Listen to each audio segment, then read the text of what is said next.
Hey, what's up, you guys? I want to thank you all for joining.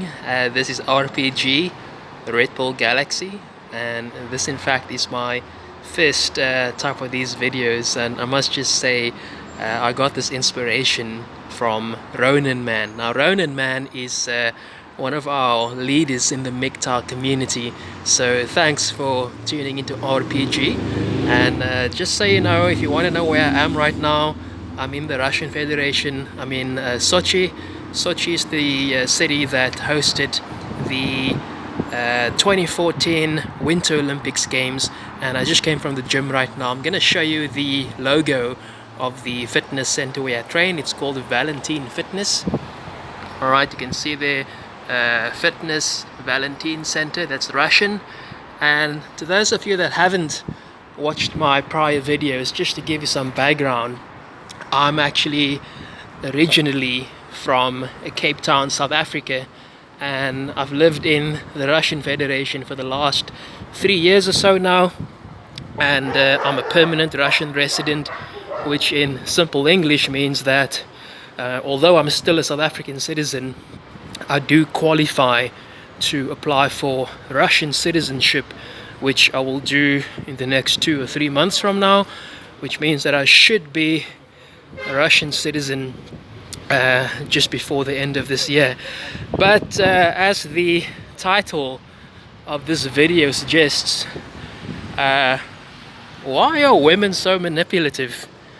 And I think that most of us, if not all, have come across these highly manipulative bitches that use us, and they squeeze as much as they can from us men to their own benefit. And in fact, just this morning before I left for gym, I was listening to a podcast from Ronan Man, and he was talking about a really good book which he read some 26 years back, which, even though it was written 26 years ago, it is still as potent today as it was back then. And the reason for that is just simply because female nature, or human nature for that instance, do not change at all. And in the book, he speaks about how manipulative women are, but that's actually not where I got the inspiration from. It's just coincidental that as I was planning to nice Russian girl as I was planning to do this recording about the manipulation that women engage in as far as squeezing resources and favors from men is concerned, I was listening to that podcast this morning. So just so you all know, I'm now walking across the bridge, and to my right you'll see there that is Valentine Fitness. That's the fitness center, the gym where I train. So getting back to the topic, why are women so manipulative? There's a reason for everything, my friends. The reason simply is that they cannot match men on the same level. They're not our equals. If anyone told you that men and women are equal, we're not. Because if you take any man and put him against the strongest woman, chances are 9 out of 10 times the man is going to defeat the woman in just about any sport, in any endeavor, no matter what. Okay, and there's a lot of feminazis out there that love to quote the one time that Billie Jean beat this guy that challenged her to a tennis match, not taking into account that this guy that she beat by a very small margin was already 55 years old, and she was in her prime. So that really doesn't equate to any kind of equality. So why are women so manipulative? Well, as I said, firstly, they cannot go against us head on in terms of physical strength. They cannot match us financially. If you look at the Fortune 500 companies, the top 500 income generating companies in the world, like Facebook, Google, Microsoft, etc., you'll find that for the most part it's 99.9% dominated by men. So They cannot match us physically, we'll beat them hands down. They cannot match us financially, we'll beat them hands down every fucking time. But where they do have a hold over us, and as far as our weakness is concerned, would be their sexuality. Now, assuming you're straight and assuming you are 100% attracted to women and that you're not skew in any way, chances are most likely at some point in your life you've been taken advantage of. In other words, you've paid for dates, you've opened the door, you've done all the gentlemanly kind of things like buying her flowers, buying her gifts, and doing all kinds of favors, fixing a plumbing, fixing a car, changing a tire and shit, and then getting nothing more than either a peck on the cheek or just a pat in the back, or you get a hug but no sex. Now I want to make an example here, okay? And it's a bit of a sneaky example, but it's highly effective.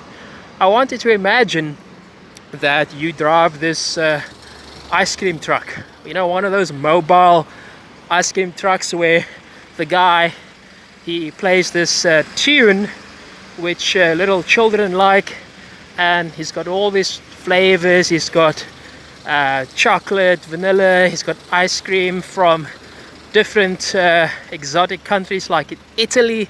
It's this Gino Ginelli top end premium ice cream with the choc chip and the pistachio and fucking you name it, whatever the fuck, okay? And you drive really slowly near to a kindergarten, and of course naturally these kids start following you because they want a piece of that ice cream. All right, so then what happens is that you stand there and you're holding this ice cream in your hands, and these suckers, these little kids that don't know any better, what they do, they look at you with these hungry eyes like they really want a piece of that. They really want a piece of that ice cream, okay? And you say to them, listen, I've got some work for you. I want you to clean my garage. I want you to mow my lawn. And once you're done mowing the lawn, I want you to do the laundry. And you'll give them a small lick of the ice cream, but you know that you're not going to give them the full ice cream, man. These kids are being so fucking desperate. They mow your lawn, they do the laundry, they clean out your garage and shit, and you give them like a little lick of the ice cream, and but they're never satisfied, okay? You just kind of feeding them the scraps, and they're hoping to get this whole ice cream, and they never get it. All right, or sometimes you don't even give them a small taste or a small lick of the ice cream. The ice cream is fucking dripping down your hands, and they just staring at you with flippin' hungry eyes, and you fucking torturing these kids, and as time goes on, these kids, they start fucking resenting you, and they start going to their parents, they complain to their parents, and parents confront you, and you say, hey, but I never promised them an ice cream, I was just minding my own business, and I was walking down the street, and I just asked these kids if they wouldn't mind helping me, and shit, so this is what happens when guys do favors for women. So you get this beautiful blonde or brunette or this sexy redhead, she knows full well what she's doing. She knows that she's attractive. She knows you want to get laid. She knows that she's got the goods. So she calls you up and she says, hey, what are you doing this weekend? You're like, oh shit, like I've got no plans. And that's one of the mistakes that the simps do. They always too available, too needy, too happy to help the bitch out. And what then happens is that she needs help with the ISP, with the internet service provider. Wi-Fi is not connecting. She doesn't know shit. She doesn't know how to start the router. And you run over there like a little bitch and you help her, every fucking time she needs some help, you are the first one to help her in an hour of need.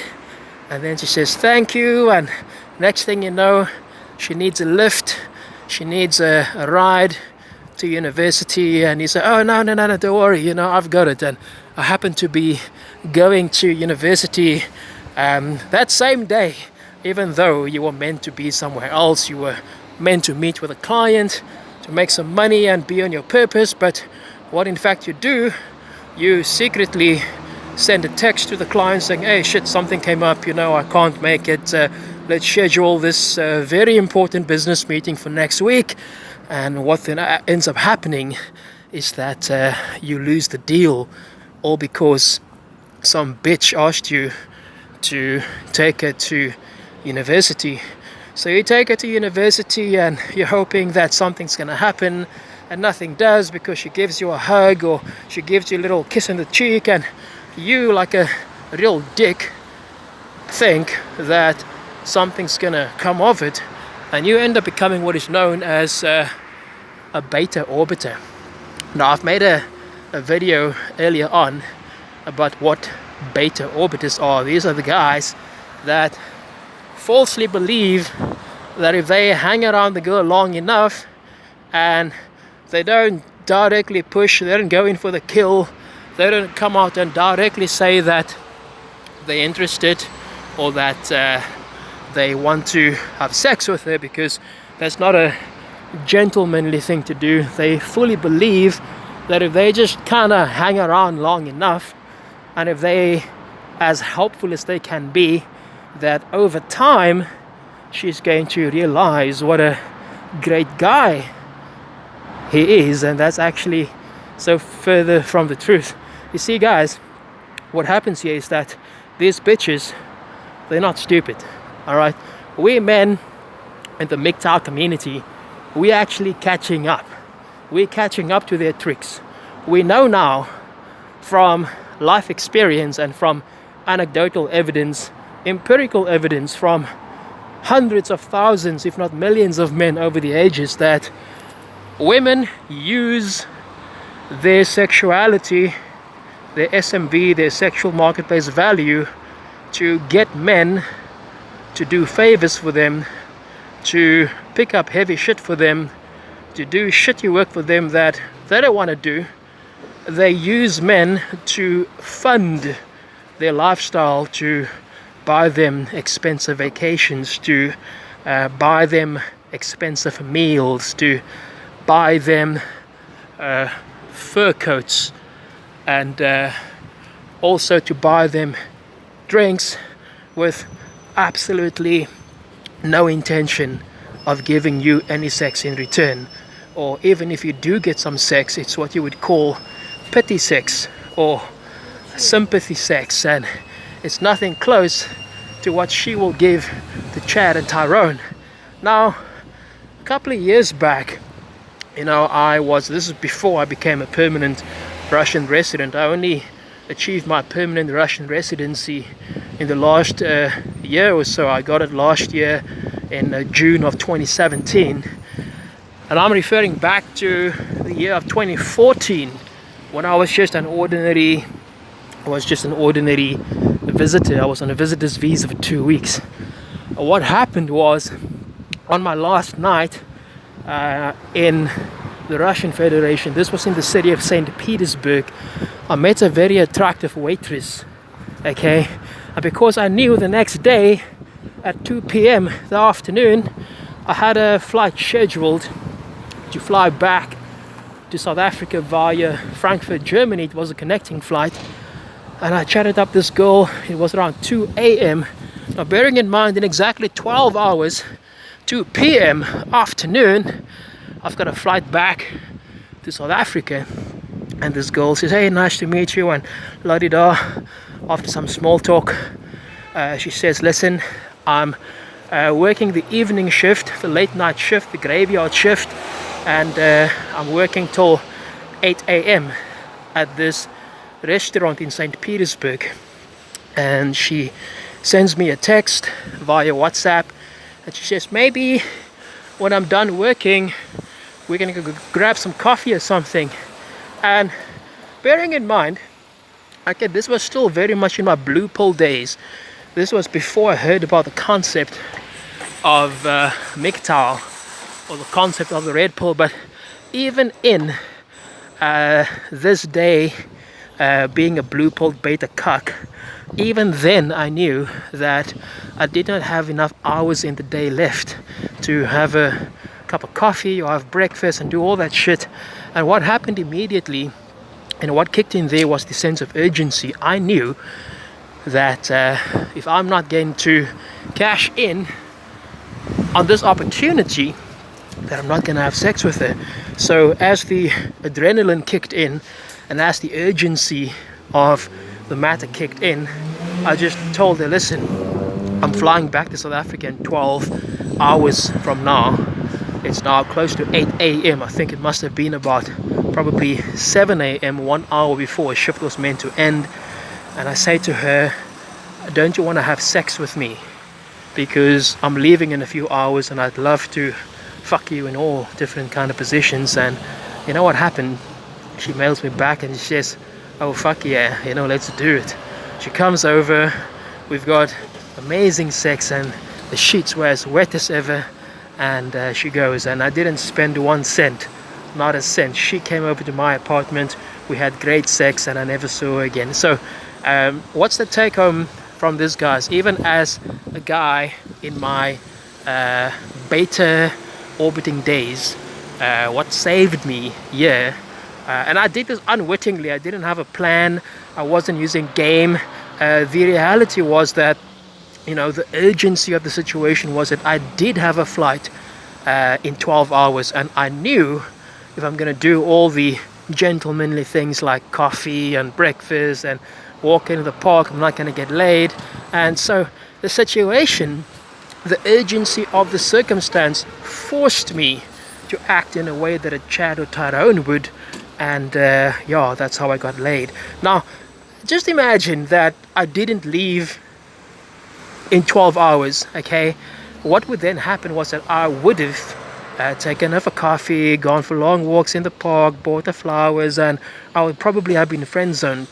Okay, so she, being raised the way she was instinctively trying to use me for free coffee, free muffins, free breakfast, and for my non-sexual attention, just to pass time, because there's a lot of thoughts out there just using you for non-sexual attention. You know, these are attention whores, and these are the same girls that tell you that you need to follow them on Instagram. Not that they give a damn, but the more likes they get. You know, there's been this psychological study done at Harvard University, social sciences, confirming that the more likes people get on any post, any kind of social media, the higher the rush of endorphins, the higher the secretion of dopamine and norepinephrine, epinephrine, serotonin, etc. All these feel-good hormones associated with the feeling of pleasure and well-being. And that's also another form of manipulation. And as you can see, another nice a good 7 out of 10 Russian girl just walked past. But this is why these women are taking advantage of us men, is because firstly they've got the sexual package that we as men want, in as much as these little children want to get this ice cream and they never get it, but they keep doing all these chores like cleaning the garage, mowing the lawn, and all the shitty work that we don't want to do, and they never get the ice cream, or they get a very, very tiny scrap of ice cream which keeps them interested. So my recommendation to you guys is be aware of these manipulation tactics. And I always say, you know, if you think about David and Goliath, David is a very small guy and Goliath is a very big giant. So David, if he has to stand toe to toe against Goliath, he will not stand a chance at all, okay? But what he can use to his advantage is that slingshot. Now the slingshot gives him the leverage with which to produce enough force and enough momentum and enough total power that the speed at which that stone flies can actually kill Goliath. Now I've come up with a sort of a different name. Let's just not say David and Goliath. Let's rather call it Diana and Goliath. So we've got this classic battle of Diana and Goliath, and because Diana does not have the financial strength, she does not have the physical strength to go up against Goliath. She uses, as a slingshot, her sexual promiscuity to take him down, to use him as her bitch, and to get him to do all kinds of favors for her. Okay, and that's exactly why they are so manipulative, because they know that they cannot stand against us physically, they cannot match us financially, and they use the only thing that they can against us. Now, what you can do to increase your own SMV, your own sexual market value as a man, is you can start going to the gym regularly, or if you are going to the gym and you're not taking it very seriously, you can either hire a personal trainer, or you can read reputable magazines like Muscle and Fitness, Iron Man, etc. Start training seriously, because research proves that the more you work out, the greater you are, and the more attractive you become to women, regardless of what your face looks like. And just one example, Mike Tyson, ugly motherfucker. If he wasn't famous and if he wasn't as built as he was, do you think any woman would want to have sex with him? Okay, but because he's got such a strong physique, because he's so muscular, and because he's got such a masculine frame, that actually increases his sexual marketplace value. So you can work out, and of course you can make more money, but not making more money with the intent of spending it on women. You make more money, you drive a kick-ass car, and you have a really attractive crib where you live, and you use it in much the same way that women do. Okay, women, they love wearing low-cut tops, they love wearing short skirts, with the intent of making them the eye candy, much like the ice cream guy with the ice cream truck, attracting these little children. They wear these low-cut tops, they wear short skirts and high heels. So in much the same way, what you're going to do, you're going to work out regularly, you're going to get a ripped physique, and so that's going to increase your sexual marketplace value by 1 or 2 points. You're going to drive maybe not a very expensive car, but something that makes it look like you're quite well off, and you're going to start focusing on your purpose. You're going to make more money, and once you start making more money, you're going to live in a really cool top-notch area, and once she comes to your crib, she's going to think, oh shit, this is the kind of beta male provider that she wants to pin down. But actually, that she wants resources, that she likes you for your car, that she likes you for the kind of money you make and where you live, but you're not going to give it to her.